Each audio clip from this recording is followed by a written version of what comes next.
ಎತ್ತಿದ್ದಕ್ಕೆ ಸ್ವಾಮೀಜಿ ಅವರ ನಡೆ ಬಗ್ಗೆ ಕುಮಾರಸ್ವಾಮಿ ಆಕ್ಷೇಪ ವ್ಯಕ್ತಪಡಿಸಿದ್ದಾರೆ. ಹೌದಾ? ಪಾಪ ಕುಮಾರಣ್ಣಂಗೆ ಮಠ ಹೆಂಗಾಯ್ತು? ಎರಡನೇ ಮಠ. ಸ್ವಾಮೀಜಿ ಅವರು ಹಿಂದೆ ಹೋದ್ರೆ ಚೀಫ್ ಮಿನಿಸ್ಟರ್ ಆಗ್ತಿದ್ರು ದೇವೇಗೌಡರು. ರಸ್ತೆಗಿಡಿದ್ರು ಸ್ವಾಮೀಜಿ ಅವತ್ತು. ಸದಾನಂದ ಗೌಡ್ರಿಗೆ ಏನಾಯ್ತು? ಅವ್ರಿಗೆ ತೊಂದರೆ ಆದಾಗ ಸ್ವಾಮೀಜಿ ಸುಮ್ಮನೆ ಕೂತಿದ್ರ? ಕೆಲವು ಸಂದರ್ಭದಲ್ಲಿ ಕೆಲವರು ಮಾತಾಡ್ತಾರೆ. ಈಗ ನಾನು ಬೇರೆ ಸ್ವಾಮಿಗಳು ಮಾತಾಡಿದ್ರಪ್ಪ, ಅದನ್ನ ಬೇಜಾರು ಮಾಡ್ಕೊಂಡಿದ್ದೀನ.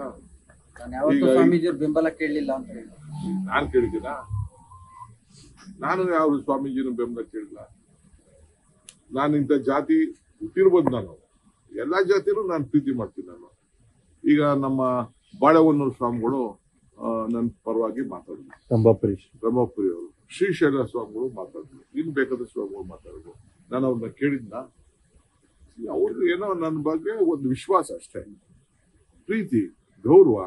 ಅದು ತಪ್ಪು ಅಂತ ಹೇಳಕ್ಕಾಗ್ತದ? ಈ ಜೈನ ಸ್ವಾಮಿಗಳು ಓಪನ್ ಆಗಿ ದೊಡ್ಡ ಬಹಿರಂಗ ಸಭೆಲೇನೆ ಅವರು ಆಶೀರ್ವಾದ ಮಾಡಿ ಹೇಳಿದ್ರಪ್ಪ ಧಾರವಾಡದಲ್ಲಿ.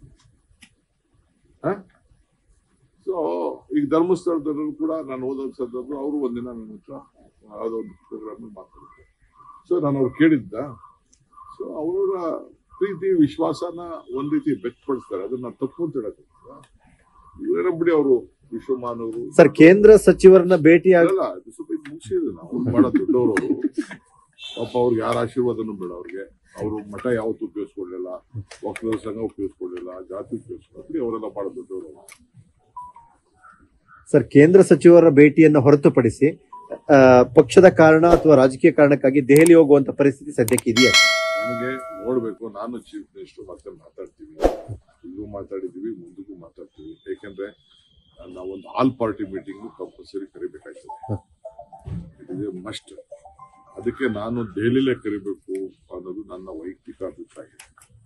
ಯಾಕೆಂದ್ರೆ MPs ಎಲ್ಲ ಅದಕ್ಕೆ ಪಾರ್ಟಿಸಿಪೇಟ್ ಮಾಡಬೇಕು, ಆಲ್ ಪಾರ್ಟಿ ಬಿಡಬೇಕು. ಯಾಕೆಂದ್ರೆ ಕೆಲವು ಇಶ್ಯೂಸ್ ಇದೆ. ಈಗ ಅಸೆಂಬ್ಲಿ ಬೇರೆ ಕರೆದಿದ್ದೀವಿ. ಸೊ ಚೀಫ್ ಮಿನಿಸ್ಟರ್ ಏನ್ ಹೇಳ್ತಾರೆ ನಾನು ಕೇಳ್ತೀನಿ.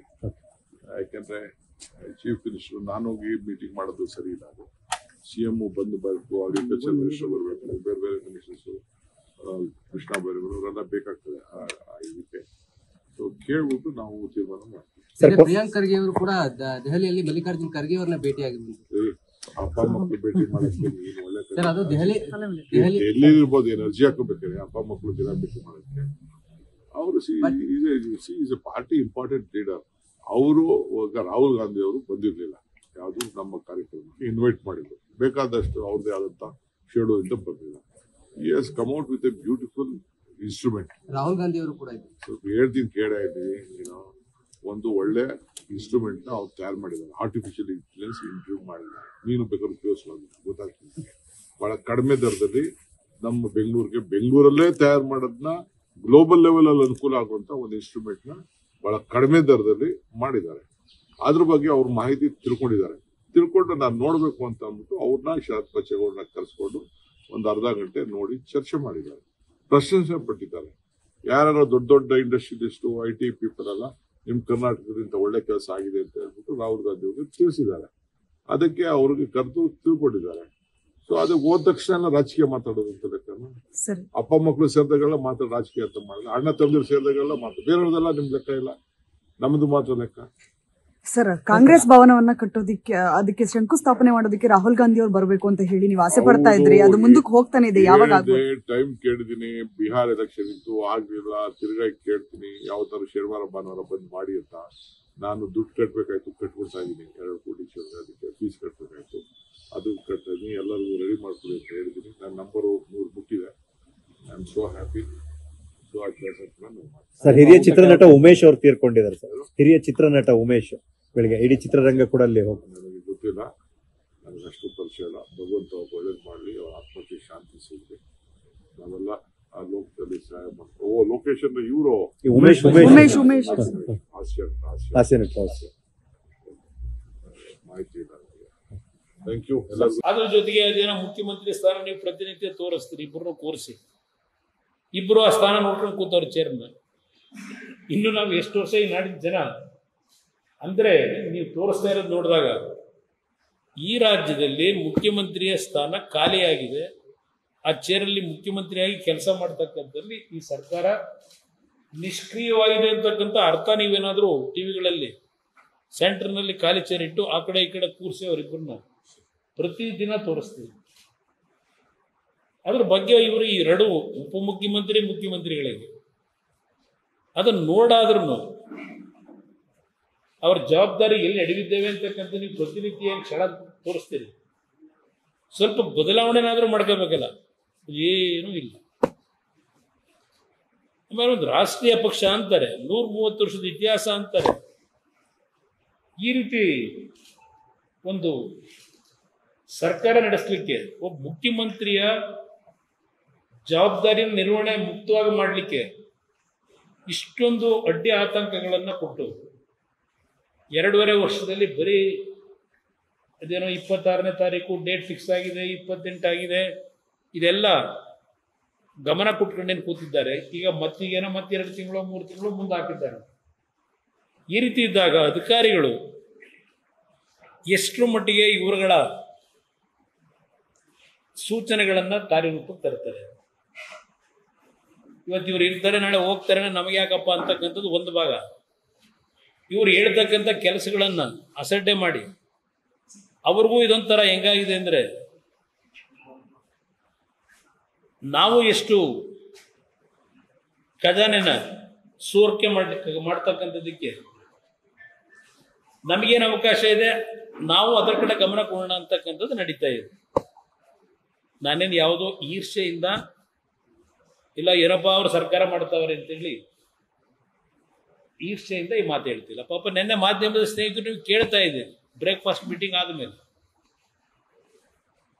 ಯಾರೋ ಮಾಧ್ಯಮ ಸ್ನೇಹಿತರು ಕೇಳಿದ್ರು, ಸರ್ ನೀವು ಕೊಟ್ಟ ಮಾತೇನಾಯಿತು ಅಂತ. ಅದಕ್ಕೆ ಮಾಧ್ಯಮದ ಸ್ನೇಹಿತರ ಮೇಲೆ ಗರಂ ಆಗಿ ಮಾತಾಡಿದ್ದು ನೀವು ನೋಡಿದ್ರಿ. ಬೆಳಗ್ಗೆಯಿಂದಲೇ ಶುರು ಆಯಿತು, ಅವನು ಮಾತು ಕೊಟ್ಟವನು ವಾಯ್ಸ್. ಮತ್ತು ಇವ್ರು ಮಾತು ಕೊಡದೆ ಇದು ಯಾತಕ್ಕೆ? ಈ ಮುಖ್ಯಮಂತ್ರಿ ಕುರ್ಚಿ ಬಗ್ಗೆ 2 ವರ್ಷದ ಪ್ರಾಮುಖ್ಯತೆ ಯಾರು ಕೊಟ್ಟಿರೋರು? ವಿರೋಧ ಪಕ್ಷಗಳು ಕೊಟ್ಟಿದ್ವಾ? ನೀವುಗಳು ಮಾಡ್ಕೊಂಡಿರೋದು ಇದು. ಇಲ್ಲ ನಾಡಿನ ಜನ 2.5 ವರ್ಷ ಅಂತ ಮಾತಾಡಿಲ್ಲ. ಆದರೆ ಈ ಸರ್ಕಾರ ಈಗಲಾದರೂ ಇನ್ನು 2.5 ವರ್ಷವಾದರೂ ಅದೇನೋ 28ಕ್ಕೆ ಪುನಃ ಅವ್ರದೇ ಸರ್ಕಾರ ತತ್ತಾರಂತ ಬಂದ್ಬಿಡುತ್ತಂತೆ. ಜನ ಕಾಯ್ತಾವ್ರು 28ಕ್ಕೆ ಮತ್ತೆ ಇವ್ರನ್ನೇ ಗೆಲ್ಸೋದಕ್ಕೆ ಹೇಳ್ತಿದ್ದಾರೆ. ನಿನ್ನೆ 28 ಇನ್ನೂ ಬಹಳ ದೂರ ಇದೆಯಲ್ಲ, ಏನಾಗುತ್ತೋ ಯಾರಿಗೆ ಗೊತ್ತು. ಬಿಹಾರದಲ್ಲಿ ಇದಂಥದ್ದು INDA ಅಲ್ಲಿ ತೇಜಸ್ವಿ ಲಲ್ಲೂ ಪ್ರಸಾದ್ ಅವ್ರ ಮಗ 1 ತಿಂಗಳು ಮುಂಚೆಯಿಂದಲೂ ಹೇಳ್ಕೊಂಬಂದ, ಈ ಬಾರಿ 18ನೇ ತಾರೀಕು ನಾನು ಪ್ರಮಾಣ ವಚನ ಸ್ವೀಕಾರ ಮಾಡ್ತಿದ್ದೀನಿ ಅಂತ. ಅದನ್ನು ಸ್ವಲ್ಪ ನೆನಪಿಸ್ಕೊಳ್ಳೋದು ಒಳ್ಳೇದು. ಇವರು 18ನೇ ತಾರೀಕು ಪ್ರಮಾಣ ವಚನಕ್ಕೆ ದಿನಾಂಕನೂ ನಿಗದಿ ಮಾಡಿಬಿಟ್ಟಿದ್ರಲ್ಲಿ INDA ಪಾರ್ಟ್ನರ್ಸು. ಅದನ್ನು ಸ್ವಲ್ಪ ನೆನೆಸ್ಕೊಂಡು ರಾಜ್ಯದ ಜನತೆ ಜೊತೆ ಚೆಲ್ಲಾಟ ಆಡೋದು ನಿಲ್ಲಿಸಿ ಜನಗಳ ಕಷ್ಟ ಸುಖದಲ್ಲಿ ಏನು ಮಾಡಬೇಕು ಅಂತಕ್ಕಂಥದ್ದಕ್ಕೂ ಸ್ವಲ್ಪನಾದರೂ ಗಮನ ಕೊಡಿ. ಇದನ್ನ ಈ ಸರ್ಕಾರ ಕೇಳಲಿಕ್ಕೆ ಬಯಸ್ತೀನಿ. ಅಲ್ಲ, ಅದೇನಕ್ಕೆ ನೀವೇ ಎಲ್ಲ ತೋರಿಸ್ತಾ ಇದ್ದೀರಿ ಇದು ಮಧ್ಯಂತರ ಅಂತ. ಇಂಟರ್ವಲ್ ಬ್ರೇಕ್ ಇದೆ ಅಂತ ಹೇಳಿದಿರಿ. ಅದು ಬ್ರೇಕು ಪರ್ಮನೆಂಟ್ ಆಗಿ ಮಾಡ್ಕೊಂಡವರು ಕಾದ್ ನೋಡೋಣ. ಹೌದು, ಅವ್ರು ಹೇಳಿರೋದು ಸತ್ಯ ಇದೆ. ನಾನು ವಚನ ಹೇಳಲ್ಲ, ಸರ್ವಜ್ಞನ ವಚನವನ್ನ ಯಾವುದೇ ವೇದಿಕೆ ಮೇಲೆ ಹೇಳಲ್ಲ. ಅವ್ರ ತರ ನಾನು ವಿಶ್ವಮಾನವ ಅಂತಲೂ ಹೇಳ್ಕೊಂಡೆ. ನಾನು ಹೇಳಿದ್ದೇನೆ, ನಂದು ಒಂದು ತಾಯಿ ಹೃದಯ ಇದ್ದಾಗೆ ಮಾನವೀಯತೆ ಅನ್ನೋದನ್ನ ಕಲ್ತಿದ್ದೇನೆ. ಅದಕ್ಕೆ ನನ್ನ ಮುಂದೆ ಬರ್ತಕ್ಕಂಥ ಜನಗಳ ಕಷ್ಟ ಸುಖ ಅಧಿಕಾರದಲ್ಲಿ ಇರಲಿ ಇಲ್ಲದೆ ಹೋಗಲಿ ಅವ್ರಿಗೆ ಸ್ಪಂದಿಸ್ತೇನೆ. ಅದು ನನ್ ಕೂಡ ಗೊತ್ತಿದೆ ಎಷ್ಟು ಲಾಯಲ್ ಆಗಿದ್ರು ಅಂತ ಹೇಳಿ. ಅದೆಲ್ಲ ಬಿಡ್ಡಾಕಿ ಅದಾಗಲೇ 5 ವರ್ಷ ಆಗೋಯ್ತು.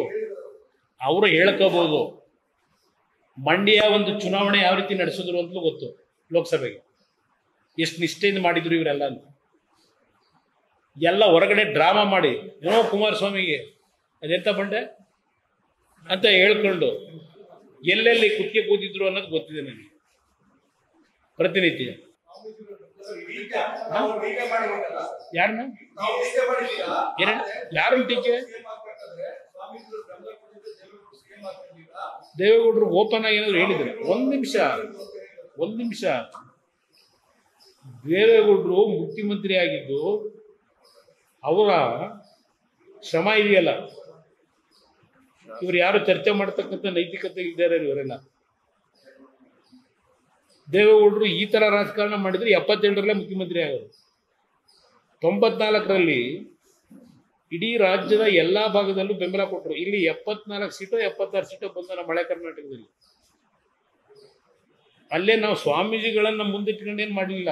ಸ್ವಾಮೀಜಿಯವರು ಮಾಡಿದ ಕಾರ್ಯಕ್ರಮ ಅವತ್ತು ಯಾವೊಂದು ಈ ಜಾತಿ ಗಣತಿ ನಡೀತಾ ಇತ್ತಲ್ಲ ಗಲಾಟೆ, ಅದ್ರ ಬಗ್ಗೆ ಒಕ್ಕಲಿಗ ಸಮಾಜಕ್ಕೆ ತೊಂದರೆ ಆಗಿದೆ ಅಂತೇಳಿ ಸ್ವಾಮೀಜಿಯವ್ರ ಕಾರ್ಯಕ್ರಮ ಮಾಡೋದಷ್ಟೇ. ದೇವೇಗೌಡರು ಮುಖ್ಯಮಂತ್ರಿ ಮಾಡಿ ಅಂತ ಸ್ವಾಮಿಗಳು ಮಾಡಲಿಲ್ಲ. ಈ ಸಮಾಜಕ್ಕೆ ಆಗಿರ್ತಕ್ಕಂಥ ಕೆಲವು ಲೋಪದೋಷ ಏನಿದೆ ಅದೇನು ದೇವೇಗೌಡರು ಸ್ಟೇಜ್ಗೆ ಹೋಗಿ ಕೂತಿದ್ರ? ಇಲ್ಲ ಸ್ವಾಮೀಜಿಗಳು ದೇವೇಗೌಡರನ್ನ ಮುಖ್ಯಮಂತ್ರಿ ಮಾಡಿ ಅಂತ ಏನು ಸಂದೇಶ ಕೊಟ್ಟಿದ್ರ? ಅವ್ರ ಪಾಪ ಹೇಳ್ಕತ್ತಾರೆ. ಏನ್ ಹೇಳಿ?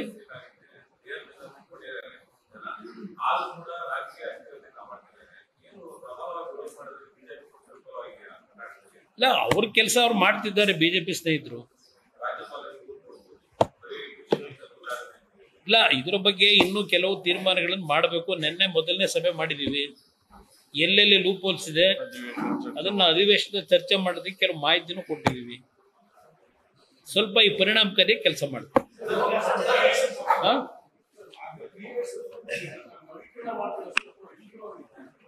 ಪುನಶ್ಚೇತನ ಮಾಡಬೇಕು ಸಂಪೂರ್ಣವಾಗಿ. ಅದು 40-50 ವರ್ಷ ತಡೆಯಿಲ್ಲದೆ ನಡಿಬೇಕು.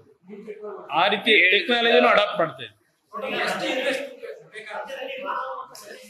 ರೂಪರೇಷೆ ತಯಾರು ಮಾಡಕ್ಕೆ ಅದು ಈಗ ಪ್ರಾರಂಭಿಕ ಹಂತದಲ್ಲಿ 4,000 ಕೋಟಿಯ ಒಂದು ಯೋಜನೆ ತಯಾರು ಮಾಡ್ತಾ ಇದ್ದಾರೆ.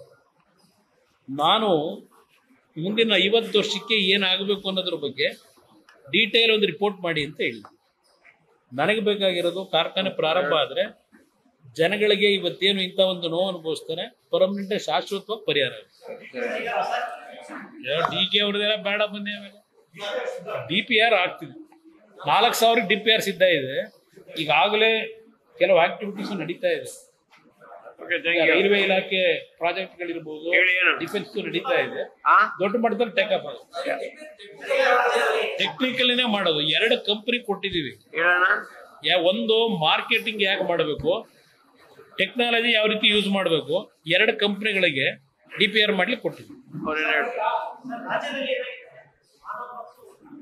ಸಂಘರ್ಷ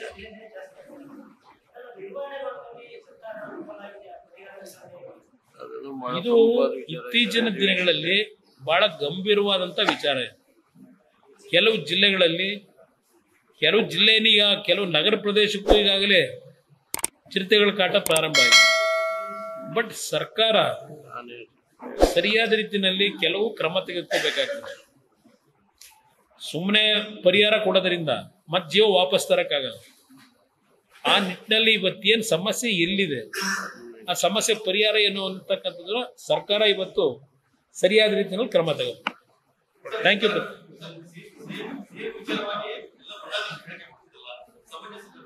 ನಾನು ಮಠಾಧೀಶರಿಗೆ ಕೈ ಜೋಡಿಸಿ ಮನವಿ ಮಾಡೋದು, ಎಲ್ಲ ಮಠಾಧೀಶರುಗಳು, ನಾನು ಆ ಮಠ ಈ ಮಠ ಇಲ್ಲ, ನಿಮ್ಮ ಕೆಲಸ ಧರ್ಮವನ್ನ ರಕ್ಷಣೆ ಮಾಡೋದು, ನಿಮ್ಮ ಸಮಾಜಗಳ ಬದುಕನ್ನ ಸರಿಪಡಿಸ್ಲಿಕ್ಕೆ ನಿಮ್ಮ ಕ್ಷೇತ್ರದಿಂದ ಎಷ್ಟು ಮಟ್ಟಿಗೆ ಅವರಿಗೆ ಅನುಕೂಲ ಮಾಡಬಹುದು ಆ ಕೆಲಸ ಮಾಡಿ. ರಾಜಕೀಯದ ಯಾತಿಗೆ ಈ ದೇಶದಲ್ಲಿ 75 ವರ್ಷದಲ್ಲಿ ಇವತ್ತೇನು ಮಠಾಧೀಶರು ಎಲ್ಲಾದ್ರೂ ಇಂಟರ್ಫಿಯರ್ ಆಗಿದ್ದಾರೆ, ಅವರಿಗೆ ಅಗೌರವ ತರಬಾರದು. ನಾವು ಮಠಾಧೀಶರಿಗೆ ನಮ್ಮ ಸ್ವಾರ್ಥಕ್ಕೋಸ್ಕರ ಏನ್ ಸಾಧನೆ ಬರ್ತದೆ? ಈಗ ಇನ್ನೂ 5 ವರ್ಷ ಇದ್ರು ಅವ್ರು ಯಾವ ಸಾಧನೆ ಮಾಡಕ್ಕಾಗಲ್ಲ. ಅವರ ಸಂಕುಚಿತ ಮನೋಭಾವಗಳೇನಿದೆ ನಾನು ಹತ್ತಿರದಿಂದ ನೋಡಿದ್ದೀನಿ. ಅವರು ಸಾರ್ವಜನಿಕವಾಗಿ ಹೇಳೋದು ಬೇರೆ, ಅವರ ಸಂಕುಚಿತ ಮನೋಭಾವ ಹೃದಯದಲ್ಲಿ ಇಟ್ಕೊಂಡಿರೋದೇ ಬೇರೆ. ಅದರಿಂದ ಅವ್ರಿಗೆ ಇನ್ನೂ 2.5 ವರ್ಷ ಅವರೇ ಕಂಪ್ಲೀಟ್ ಮಾಡಿದ್ರು ದೇವರಾಜ ಅರಸು ಅವರ ಸಮೀಪಕ್ಕೂ ಅವ್ರು ಹೋಗಕ್ಕಾಗಲ್ಲ ದಾಖಲೆನ. Thank you brother. ಲೇಟೆಸ್ಟ್ ಹಾಗೂ ಇಂಟ್ರೆಸ್ಟಿಂಗ್ ಸುದ್ದಿಗಳಿಗಾಗಿ ಬಾಸ್ ಟಿವಿ ಕನ್ನಡ ಚಾನೆಲ್ನ ಸಬ್ಸ್ಕ್ರೈಬ್ ಮಾಡಿ. ಹಾಗೆಯೇ ಬೆಲ್ ಐಕಾನ್ ಪ್ರೆಸ್ ಮಾಡಿ. ಇದರ ಜೊತೆಗೆ ಫೇಸ್ಬುಕ್, ಇನ್ಸ್ಟಾಗ್ರಾಮ್, ಎಕ್ಸ್ ನಲ್ಲೂ ಮಿಸ್ ಮಾಡದೆ ಫಾಲೋ ಮಾಡಿ.